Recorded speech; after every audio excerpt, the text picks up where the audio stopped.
India جو ہمارا neighbour ہے وہ ہمیشہ اس چیز کو کاپی کرتا ہے یا میمک کرتا ہے جو اسرائیل کر سکتا ہے۔ اس وقت انڈیا نے سوچنا شروع کیا کہ اگر اسرائیل کر سکتا ہے اس عراق میں تو ہم بھی کوئٹہ کو اڑا سکتے ہیں، اس سے پہلے کہ کوئٹہ جو ہے وہ ایک ایسی سٹیج پر پہنچ جائے جہاں سے یہ نکل آئے باہر۔ اس کے بعد انڈیا میں ایک ریسرچ پروجیکٹ سٹارٹ ہوا کہ کس طریقے سے ہم اسی طریقے سے کوئی ایکٹیویٹی کر سکیں، اور وہ ریسرچ پروجیکٹ تھا انڈیا کے کامبیٹ اسکول ماؤ کامبیٹ اسکول ہے ان کا، وہاں پہ ہوا تھا۔ اور اس پروجیکٹ کا جو ہیڈ تھا اس زمانے میں تھے لیفٹیننٹ جنرل سندر جی، جو بعد میں آرمی چیف بنے تھے 1986-87 میں۔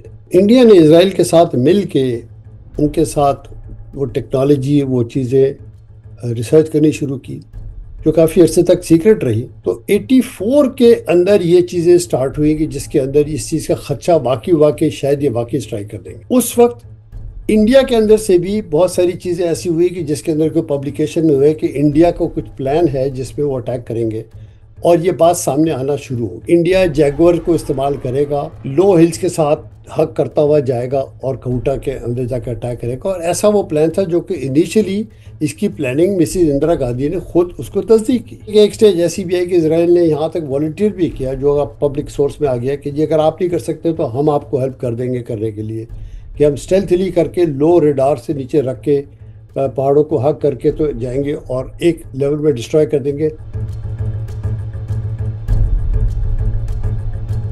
جو نیوکلیر ویپنز ہوتے ہیں وہ دو ہی مٹیریلز میں بنتے ہیں یا ان کی کمبینیشن، یورینیم اور پلوٹونیم۔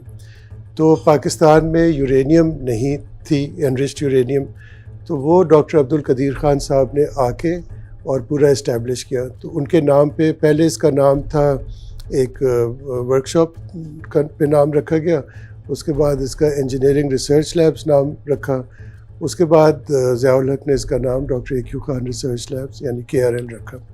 تو اس کی جو اہمیت تھی پاکستان کو وہ یہی تھی کہ یورینیم کو انرچ کرتا تھا، اور جب تک آپ کے پاس 90% انرچ نہ ہو تو آپ ایٹم بام نہیں بنا سکتے۔ دوسرا طریقہ پلوٹونیم کا جو پاکستان کے پاس نہیں تھا اس وقت، جو سینٹریفیوج ایک اتنی سی ڈائیمیٹر کا اور آپ کی ہائٹ کی ایک مشین ہوتی ہے جو 50,000 RPM پہ، جیسے گاڑی کا انجن ہوتا ہے 3,000 RPM پہ چلتا ہے، تو سینٹریفیوج 50-60 ہزار 65,000 پہ بھی چل سکتا ہے۔ بہت ہائی لیول کی ٹیکنالوجی تھی۔ 993 کلو گرام ایک ٹن میں U-238 کے ہوں گے جو بیکار ہیں، صرف 7 kg U-235 کے ہوں گے۔ تو ہم کیا چاہتے ہیں؟ ہم چاہتے ہیں 90% U-235 ہو جائے اور U-238 کم ہو جائے۔ نیچر نے ہمیں اپوزٹ دیا۔ تو اگر حملہ ہوتا خدا نہ خواستہ 1980s میں، تو ظاہر ہے پاکستان کا پروگرام تو ختم ہو جاتا۔ اس زمانے میں 5-10 سال کا تو ہمیں سیٹ بیک ہوتا، جیسے عراق کو ہوا، اور آپ کو پتہ ہے 2007 میں سیریا پہ بھی انہوں نے حملہ کیا۔ تو ان سب ملکوں کو انہیں اس طرح ان کا پروگرام بہت پیچھے کر دیا۔ اس دفعہ آپ نے ایران میں بھی دیکھ لیا۔ اب ظاہر ہے کہ امریکہ اسرائیل کا جس نیچر کا ریلیشن ہے، اسرائیل کو چیز امریکہ کی گرین سگنل کے بغیر تو کرے گا نہیں، تو امریکہ نے اس کو کافی حد تک روکا۔ جہاں تک ہوا کہ جب پیک آف کرائسس تھا 1984 میں، تو امریکن ایمبیسڈر جن کا نام ڈین ہنٹن تھا، انہوں نے باقاعدہ انسٹیٹیوٹ آف اسٹریٹجک اسٹڈیز میں ایک سیمینار کے دوران اوپنلی کہا کہ نہیں، ہم پاکستان کو کوئی ایڈونچر ہوگا پاکستان کو سپورٹ کریں گے۔ پاکستان کو امریکہ نے ٹپ آف کیا تھا، جو کہ مجھے پاکستانی سورسز نے بھی بتایا کہ امریکن نے ہمیں ایشورنس دی کہ آپ کے ساتھ کوئی ایسی چیز نہیں ہوگا۔ دوسری چیز جو یہ ہے کہ بیک ڈور چینل سے پاکستان نے باقاعدہ انڈیا کو کنوے کیا تھا کہ اگر آپ نے کوئی ایسا ایڈونچر کیا تو ہماری طرف سے ریٹیلیشن ہوگی جو کہ آپ کے پروگرام کو بھی لے بیٹھے گی، یعنی ٹرامبے کو یا بامبے کو۔ تو دو وجہ تھی جس کی وجہ سے مسز گاندھی نے اس کو ریورس کیا تھا۔ انٹیلیجنس زمانے میں جوائنٹ چیف کے جو ہیڈ ہوا کرتے تھے، جو آج انڈیا کے فارن منسٹر ہیں جے شنکر صاحب، ان کے والد تھے کے سبرامنیم صاحب، انہوں نے بڑا پبلکلی اعتراض کیا تھا کہ انڈیا کے جو پلانس تھے پاکستان کے اوپر سٹرائک کر کے پروگرام کو نکالنے کے لیے، امریکہ نے اس پروگرام کو ہم سے اس کو پبلک کیا اور ہمیں تھریٹ کیا گیا اور ہم سے الگ کیا گیا۔ آج تک ان کو وہ بات کا گلا تھا، وہ پبلکلی انہوں نے اوپنلی یہ بات کی۔ میں تو 84 کی بات کر رہا ہوں، لیکن اس کے بعد کیا ہوا تھا، 2 سال کے بعد یہ چیز دوبارہ ہوئی، کیونکہ جنرل سندر جی جو اس پروجیکٹ کے کمانڈر تھے وہ خود آرمی چیف بن گئے، اور 86-87 میں جو فیمس ایکسرسائز براس ٹیک ہوئی تھی، اب یہ سارا اوتھینٹیکیٹڈ بات کہ براس ٹیک ایکسرسائز کے بہانے پاکستان سے ایک وار کرنے کا بہانہ تھا. اس بہانے کے پیچھے چیز یہ تھی کہ جب ہم کوئٹہ کو اڑا دیں گے. وہ کیسے بالآخر ڈیفیوز ہوئی، جس کو ہم کرکٹ ڈپلومیسی کہتے ہیں. لیکن کرکٹ ڈپلومیسی کے ساتھ ساتھ ایک اور بھی چیز چلی تھی اس زمانے میں، سارک بڑا افیکٹو ہوتا تھا.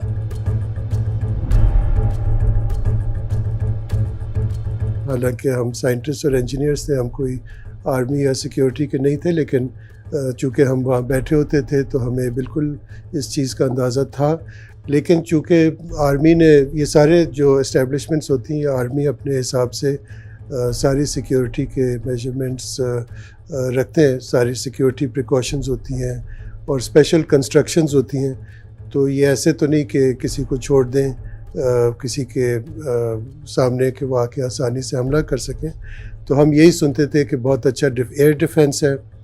اور اس زمانے میں اگر آپ اس طرف جاتے تو بڑے بڑے بلونز لگے تھے، اور ہم نے یہ سنا تھا ان میں ایکسپلوسیوز تھے، اور ہم نے یہ سنا تھا کہ اس پہ اسرائیل اور انڈیا حملہ اگر کوشش کریں گے تو ان کے اپنے جہاز اڑا دیے جائیں گے. جنرل ضیاء الحق نے ایئر چیف سے پوچھا تھا کہ اگر یہ ہمارے یہاں ہو تو ہو سکتا ہے کہ نہیں ہو سکتا. ایئر چیف نے پریزیڈنٹ ضیاء الحق سے کہا کہ یہ 3 منٹ میں آپریشن کر سکتے ہیں اور 8 منٹ ہمیں لگیں گے اس کو ریپیل کرنے میں.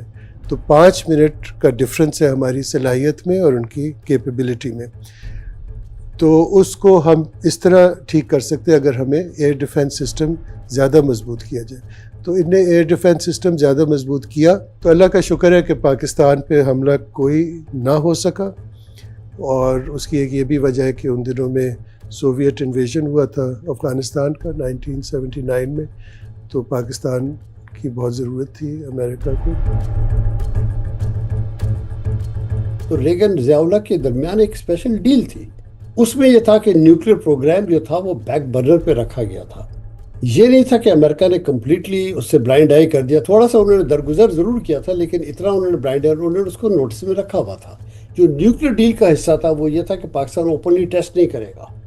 دوسرا، پاکستان اوپنلی یہ جو فسائل مٹیریل ان کا بن چکا ہے اس کو مشین کور نہیں کرے گا. اور تیسرا یہ کہ اس کو کنورٹ نہیں کرے گا ہائی ریچ یورینیم میں. اور چوتھا یہ تھا کہ کسی طریقے سے ٹرانسفر ٹیکنالوجی نہیں کرے گا. یہ سب میٹنگ ڈرافٹ کے اندر ساری ڈیٹیلز دی ہوئی ہیں. لیکن اس کا یہ تھا کہ جی آپ پبلکلی یہ کہتے رہیں گے کہ جناب ہمارا پروگرام نہیں ہے. جس طریقے سے نکسن نے اسرائیل کے ساتھ 1969 میں ڈیل کیا تھا کہ آپ ٹوٹل ڈینائل میں رہیں گے اور ہم آپ کو اگنور کریں گے جب تک آپ یہ چیزیں پبلکلی نہیں کریں گے. You have created the illusion, and that would be your word, that you have the bomb, but you don't have the bomb. So you're still going to get the American aid, and you're still going to keep India off balance.